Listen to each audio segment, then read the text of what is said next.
ছেলে যে কইছিল 8 লাখ টাকা দিতে হইব, ওই টাকা আর ওই জিনিসপত্র এগুলোকে জোগাড় যন্ত্র হয়েছে।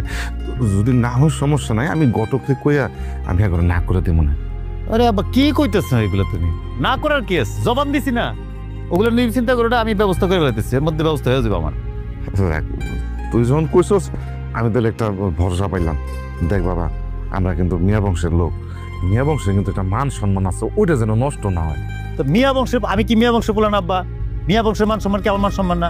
এগুলো নিয়ে তুমি চিন্তা করো না, তুমি ভিতরে যায় দেখো যে বাজার সাথে ঠিক আছে কিনা, আর কিছু লাগলে আমার কই। আর গরু টরু মুরগি টুরগি এগুলো যে বিয়ের আগের দিন কিনা যাবো না, অসুবিধা নাই।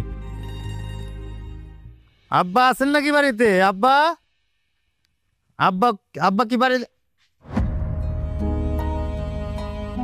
আপনি আপনি আমগো বাড়িতে কি মনে করে? কেন তোমার বাড়িতে এসে কি থানায় যায় পারমিশন নিয়ে আসতে হবো? হ্যাঁ, কেডা রে? আসসালামু আলাইকুম। ওয়ালাইকুম সালাম। জামাই বাবাজি, তুমি কখন আইলা? বাবাজি বাইরে কেন, ভিতরে নিয়ে যা। ভিতরে যায় কি হবো? যে আলাপ বাইরে করা যায় সেটার জন্য ভিতরে যাওয়া লাগবো নাকি? আপনার মায়ের কাছে খবর দিছিলাম 5 লাখ টাকা লাগবো, সেটার ব্যবস্থা করছেন কই সেটা? বাবাজি, তুমি তো জানো যে আমি খুব গরিব বাবা, এতগুলো টাকা আমি কই পাই বাবা?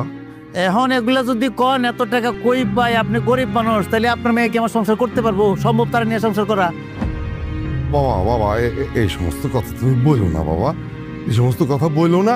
তুমি ভিতরে যাও, মাথা ঠান্ডা করো, আমি দেখতেছি বাবা। আমি এটা কত দেখতেছি, আপনি কতটা কম। আব্বা কোনো দেখা দিই নাই, তুমি কাউরে কোনো টাকা পয়সা দিবা না।